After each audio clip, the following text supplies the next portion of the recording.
Now I'm going to invite all of our panelists. So Dave, Jeff, Nakissa, please join us. Eric, great.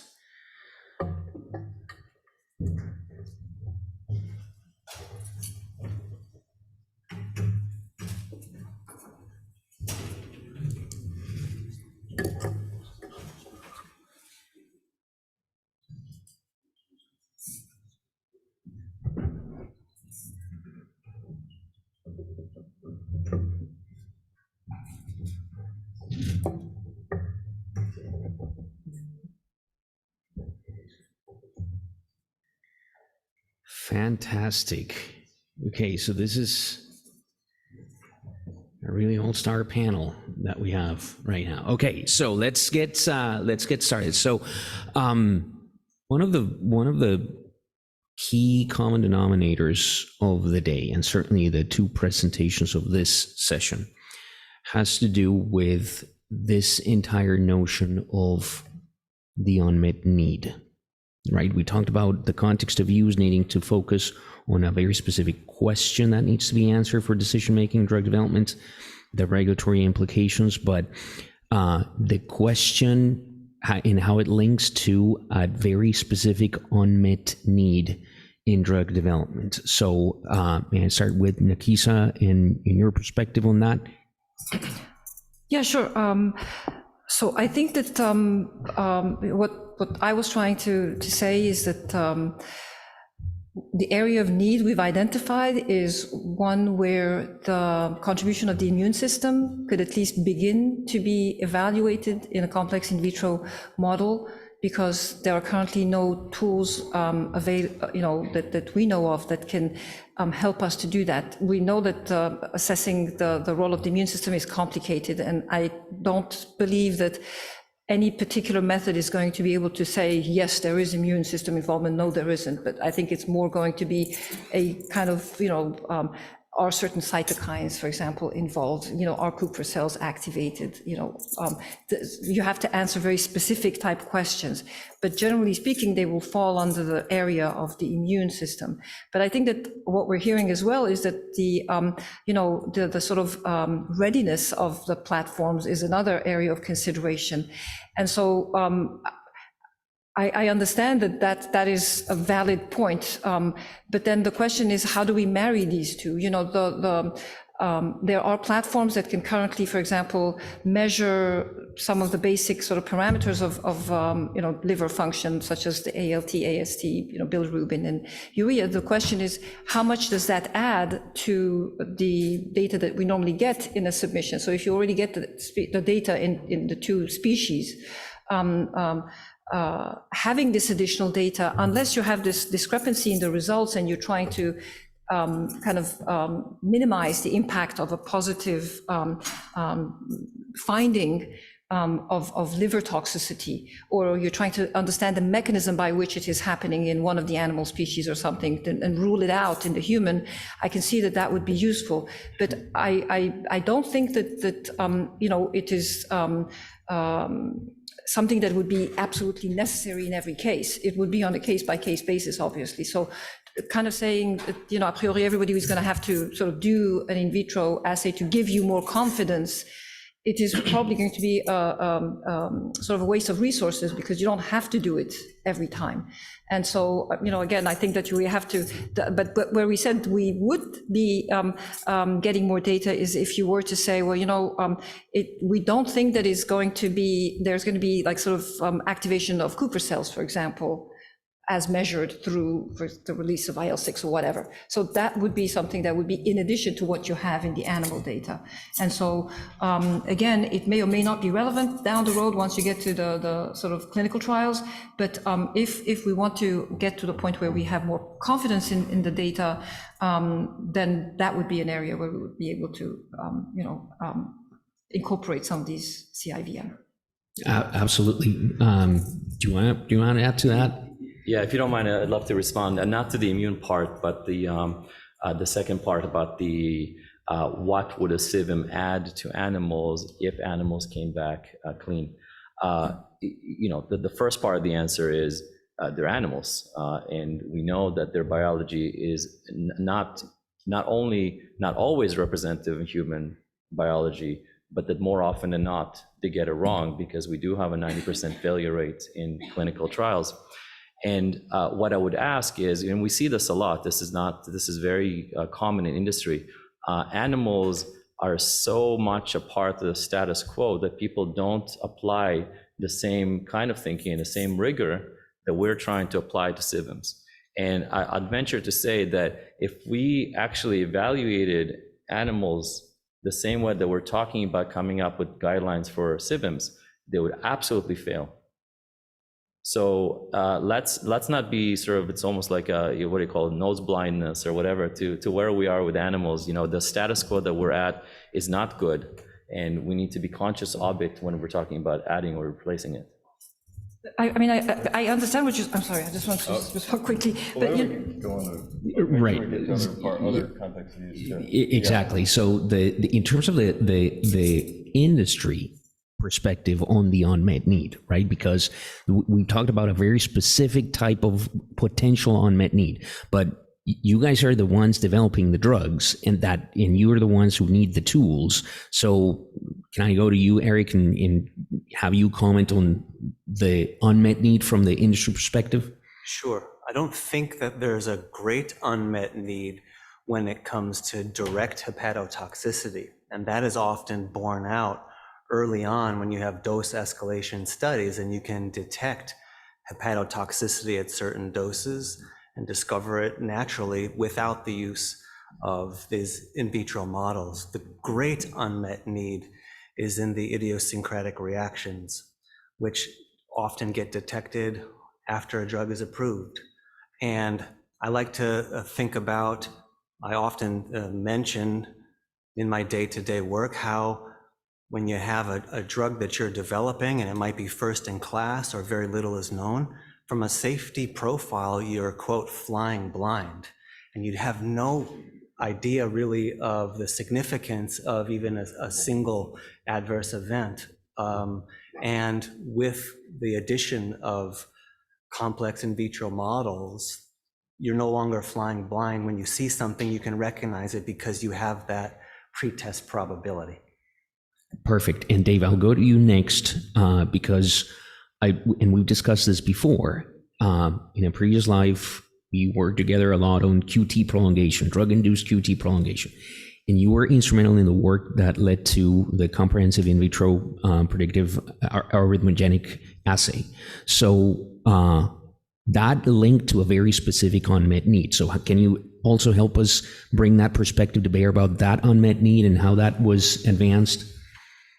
Yeah, thank you, Klaus. And part of my response, I'm going to ask some questions back to Eric, so you know in advance. No, because, well, there's two things that I wanted to sort of ask you about. One that you just said, and then something that was in one of your slides. So you mentioned here that this big unmet need is idiosyncratic, DILI. It comes up after a drug's on the market often. And my first question is, what do you, if you go back and look at those cases, I'm sure the field has done this, are you seeing something in development in clinical trials? You're seeing some suggestions, I'm going to guess. And then I have a follow-up question, but maybe you could comment on that. Sure. The most useful tool that we have to answer that question is the eDish plot, which is generated towards the end of all of your large registrational trials and gives you a snapshot of the cases that are seen during the course of development. And particular focus is paid on those cases that have ALT levels greater than 3 times upper limit of normal, and also those cases with the ALT greater than 3x and the addition of a bilirubin greater than 2x. And scrutiny is given to all of those cases, but then in practical terms, it's broken down to possibles, probables. We think that it's confounded by gallstones that were seen in the gallbladder or some weight gain that took place during the trial. And in the end, it's just a gestalt and a gut feeling that unless you've got a clear-cut case, these individual cases are helpful, but not often confirmatory.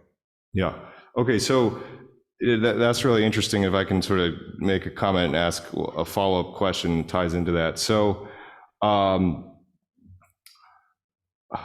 what did I want to say? I just forgot. Okay. Oh, I remember. So what you just described is very similar to you have a QT prolongation signal. And I think you have a ALT elevation, 3x, upper limit of normal. You have a signal.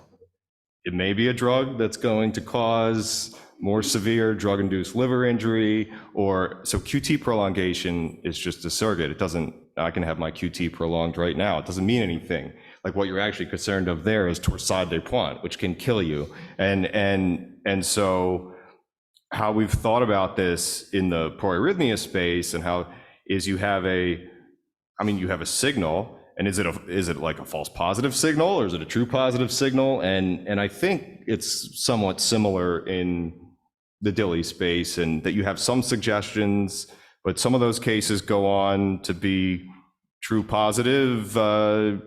People might die of liver injury, liver failure, and others not. So you had in your slide, you had one thing. What your slides I think you said you highlighted in red, and it was pretest probability, or is that right?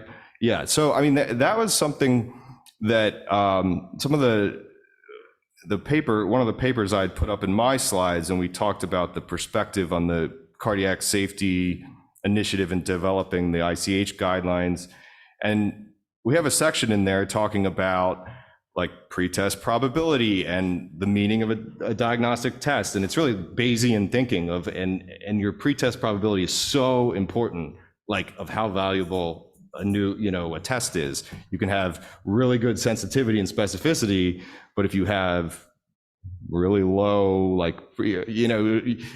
pretest probability, sometimes your test isn't very good in the end. So, but I was wondering if you could comment, Eric, because you didn't really elaborate on sort of why that was so important in your slides, but I found it very interesting. I can give a concrete example of what I mean by that. If you were to identify several cases in the course of a clinical trial or trials of ALT elevations, and you, through your workup of these elevations that you do reflexively, you identify positive anti-nuclear antibodies. We know that positive ANAs are common to the general population and certain disease populations, and you don't know what is the relationship of the liver abnormality with this autoantibody. But if you knew ahead of time through one of these models that you have evidence of immune stimulation with the administration of this drug, that informs a pretest probability that when you see it in a clinical trial, it's likely to be significant versus just an unknown and a hypothesis that you carry with you for years. Perfect. That gives me a great segue, and thanks for that, to Jeff, because you are in the front lines reviewing the submissions that have context of use statements for the different potential applications. So considering all this, can you comment on how the different potential impact of the decision based on the proposed context of use influences the evidentiary considerations for the potential endorsement of the tool? So I think that one of the two important one is the determination of the likelihood of seeing from the animal model to humans. And this would be the way that it's if you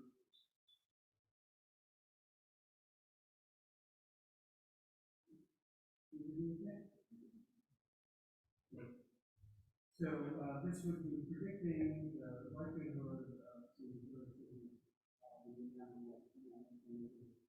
and data took out would be predicted blood that in fact shows that there was I heard another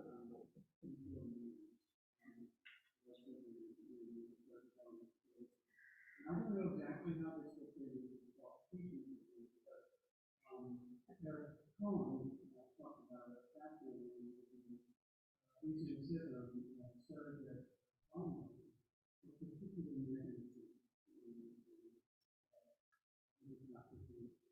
so we heard about many different mechanisms. If you had logically not those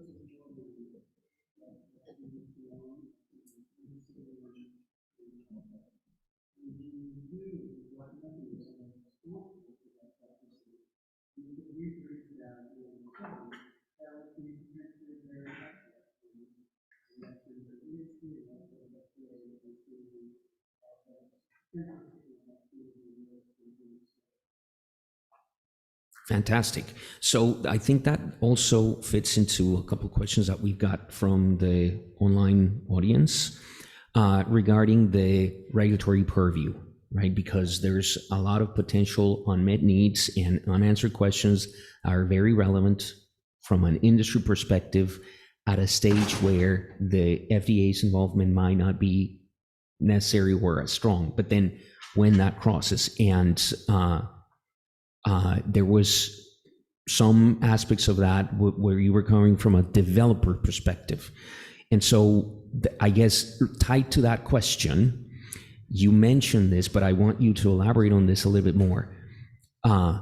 Developing something that is easy to develop versus something that is actually going to address an unmet need.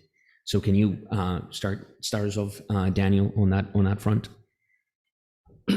Yeah, again, that we have to find that overlap, right? So, for example, speaking of idiosyncratic tox, there's a reason we call it idiosyncratic tox. It's not one thing; it's many things, and if each one of those things is its own CIVM, its own assay, that's 100 things that we need to qualify. If we were to do that, I'd suggest maybe we find some sort of subcategory or something where we can focus our efforts. That's an example of something I'd say is we'd have to just be very careful not to. There's no denying that there's a very important need there, but not to try to hit a need that is going to take us a very long amount of time and thereby not be practical. So from the developer's perspective, I guess what we're pleading is to say, let's maybe come up with a couple, maybe a short horizon one and a long horizon, where maybe the short horizon one regulators might deem, I wish it's first tier, but maybe it's second tier in terms of importance, but it's something that we can use to move the needle today, as opposed to something that might be exactly what's missing, but we're that far away from it. We can tie a few things together now with this question, and this brings me back to a comment that Mark made in his presentation, where he shared with us a bit of a hierarchy of the types of cases that the FDA considers particularly problematic. And of the many phenotypes that I shared with you, some of them are the cholestatic phenotypes, but it's well known that the prognosis of those types of injuries are not as poor as prognosis for some of the hepatocellular injuries. So if we're going to come up with a pick and choose or a hierarchy of which idiosyncratic unmet needs need to be filled, then maybe we can choose some over others. Yeah, fantastic. And so I'll give you the floor, because you want to comment? Right. So I just wanted to sharpen one of the points that Eric was making about the probability of causality in cases in clinical trials. So it's an important point. So the backbone is the 2009 FDA guidance, which is based on the Hy's Law. And what that is based on is the observation and the measure that 1 out of 10 Hy's Law cases ends up in liver failure. And that's been shown in a number of different studies.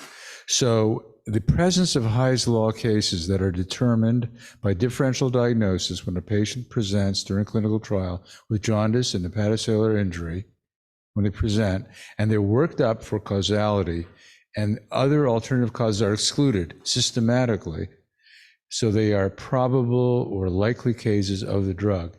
So we can generally, from our experience with drugs in the past that had that characteristic in clinical trials, we'll get liver failure later on in the post-market. So the FDA, after 2009, said we're not going to, if we see 1 or 2 or 3 of these cases for many drugs, taking into account benefits and risk for some drugs where we just live with that risk, will not approve those drugs. The other key point is that the ALT signal that we see in clinical trials, if there's an imbalance in the randomization between those patients on comparator and there's a large imbalance, that also points to causality. So I think that where I just want to sharpen up Eric's point is that when we see Hy's Law cases in a few thousand patients, typically that ends up being a red flag that we have to attend to. We may not see cases like that, and they may only emerge in the post-market. That happens sometimes too because of powering, but I do think that that's the backbone of the 2009 guidance. So I think that the question then becomes for CIVM, where do they fit in as added value in clinical trials? And I think what I'm hearing is that they can fit in as added value when there is a signal, but it's not a 4+ signal, right? And so then you want, or that you see discrepant animal data earlier on, and you want to work it through. But if you see Hy's Law cases, and the differential diagnosis of the workups that the companies now are doing are systematic, that's part of FDA's oversight, then I think that those cases are kind of like easily put into the category of having the liability that we're concerned about. Yeah, Dave, you want to comment? Yeah, I have a question I'll pose to liver experts here. So whoever wants to answer. So yeah, I mean, my take, what you just described, Mark, and I think some people may not be familiar with the like e-dish plots. I mean, I know you showed them, and you have ALT, right.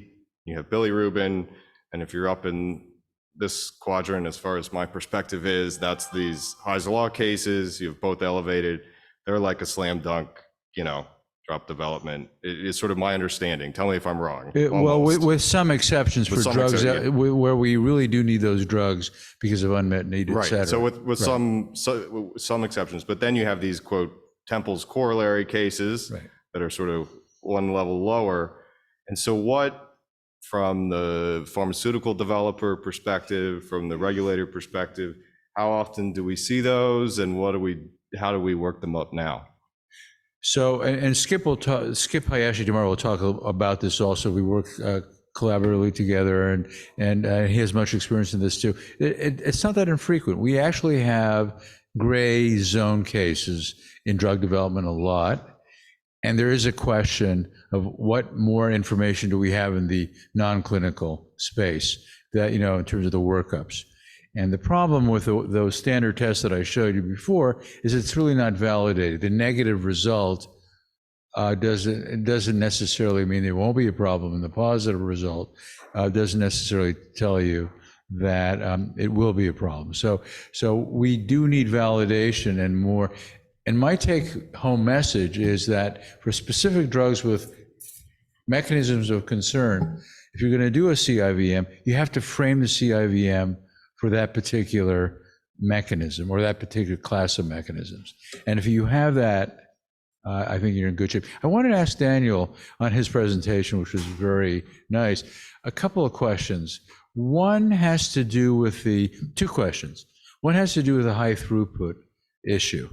Because if you want to, test various conditions, duplicates, et cetera, you need to have a system that's not only reproducible, but it's not that hard to set up in duplicates and triplicates and so on.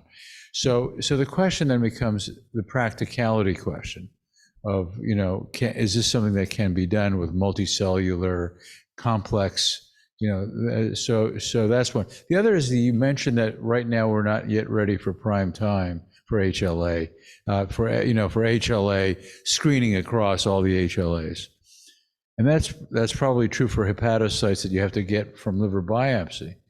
But I'm wondering, where are we with regards to reprogrammed iPSC cells that are easily obtained from the skin biopsies, and then differentiating them into organoids? And why can't we, over time, in the not too distant future, actually have a bank of the iPSCs across all the major HLAs that then can be interrogated with, these kinds of tests? Is it so much in the distant future? Yeah, let me start with the throughput question.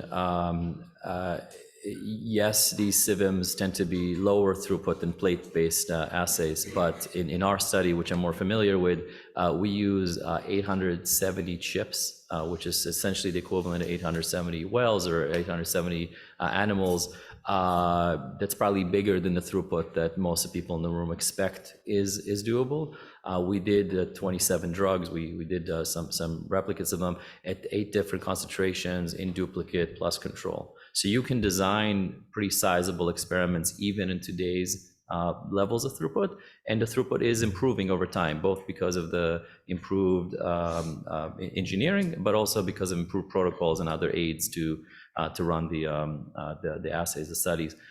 As far as the HLA question, yeah, you're absolutely right. If you had to do it today, if you're pressed to do this kind of work today, you'd probably look at iPS-derived, induced pluripotent stem cell-derived hepatocytes. There are 2 issues that I would mention there.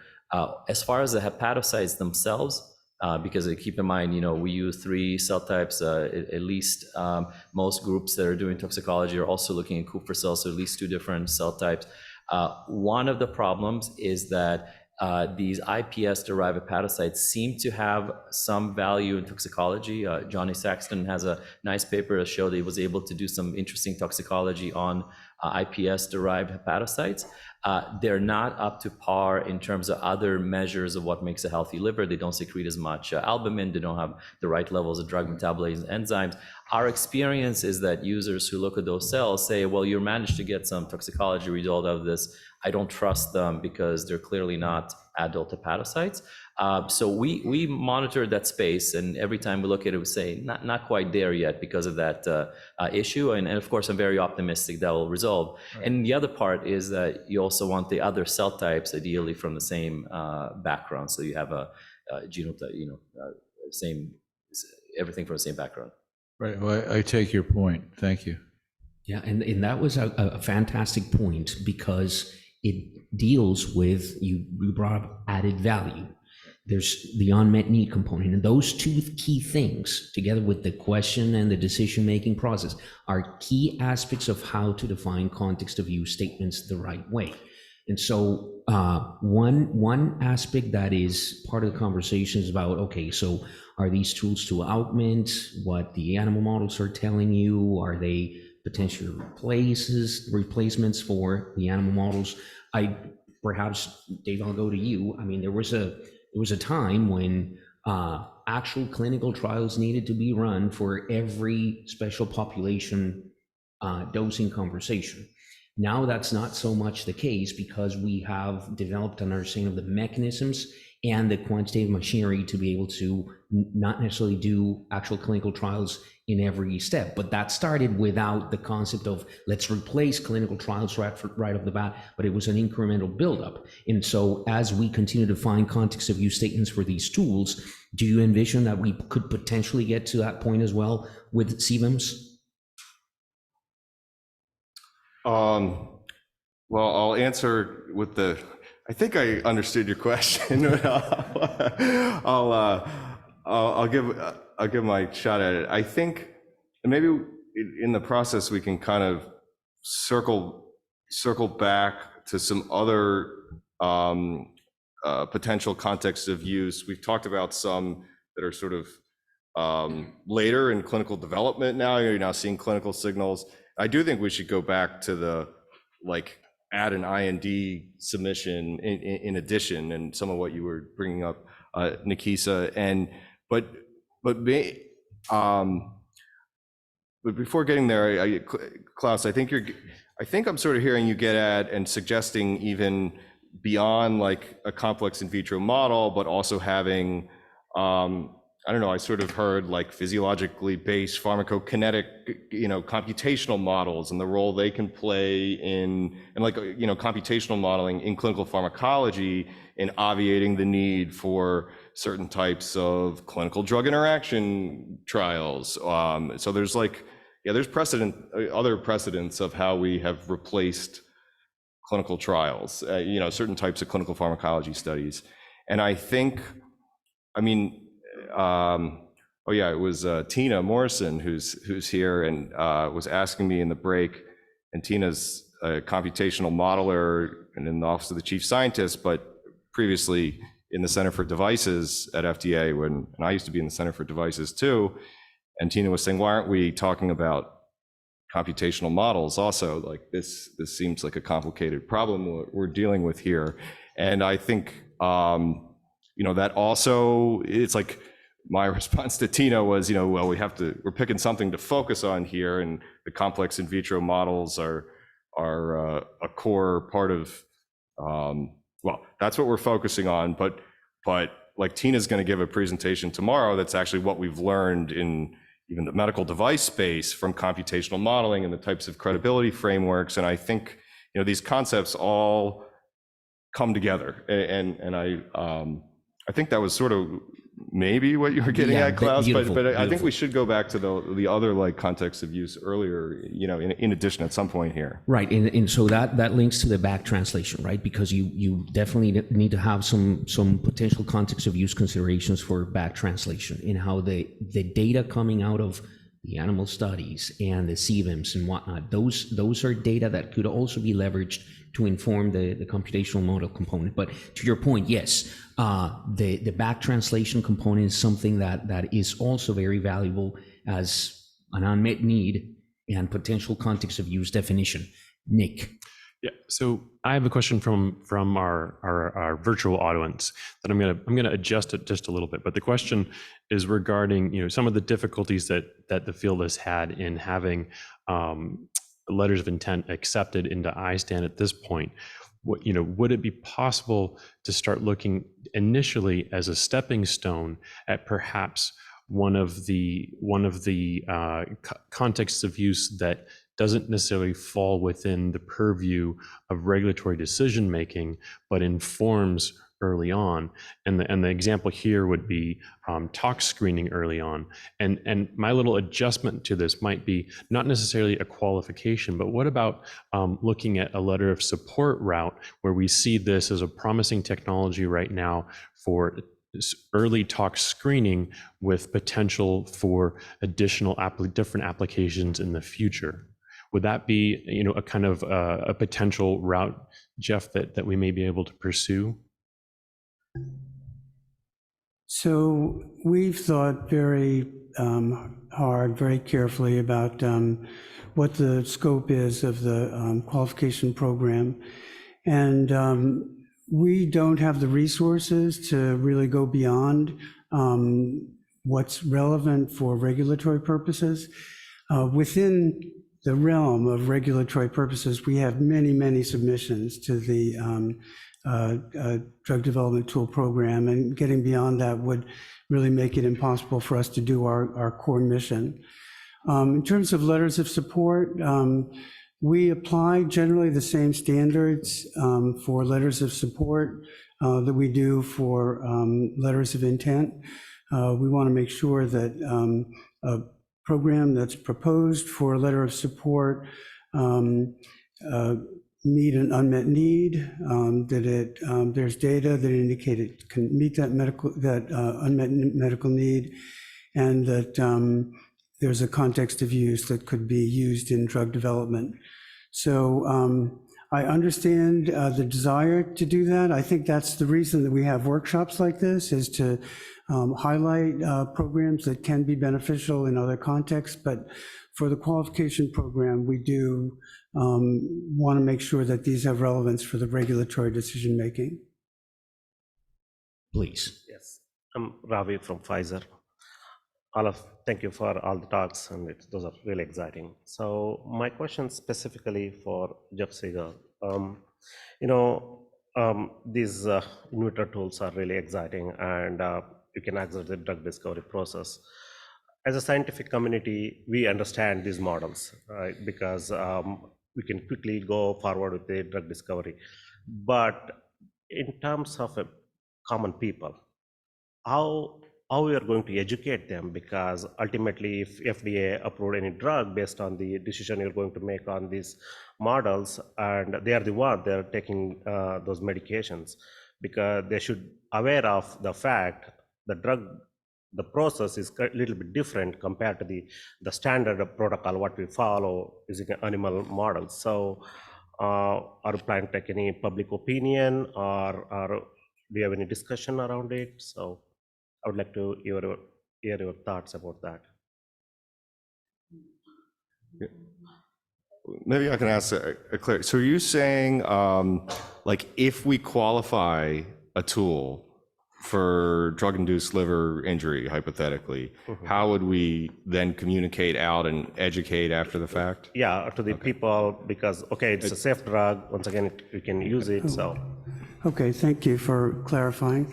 So the legislation that set up the Drug Development Tool Qualification Program, the CURES legislation, requires that FDA follow transparency provisions. So when a letter of intent is accepted into the program, that acceptance is communicated on our transparency website, and you can pull up the determination letter. Then when the qualification plan comes in and it's deemed to be acceptable or not accepted, that information also goes up on the website, and you can click on the determination letter and see in detail what was proposed and what's being accepted. And then finally, when the full qualification package comes in and the data support qualification, that's communicated on the website as well. So the idea is that these are tools that may use proprietary technology, but the specifications are shared publicly on the website. So any other drug developer who wants to reproduce the tool can show that their tool matches the specifications of the one that was qualified, and therefore that can be used in any drug development program. So the whole process is publicly shared on our website and widely communicated. Okay, so we're going to close the panel. It's in time for lunch. I want to thank you guys for the participation. I just want to close with some take-home messages for the rest of the workshop to help everyone with understanding and defining context of use statements. We talked about the unmet need considerations, the fact that if you are going to propose a context of use, it needs to have an added value against that unmet need, that it needs to answer very specific questions and have specific input for decision making in drug development, and that those things dictate the kind of evidence that you need to demonstrate in order for the context of use to be potentially endorsed. Fair summary of the take-home messages? Any last thoughts? And if not, with that, thank you very much. Nick, do you want to do the housekeeping announcement for lunch? And thank you.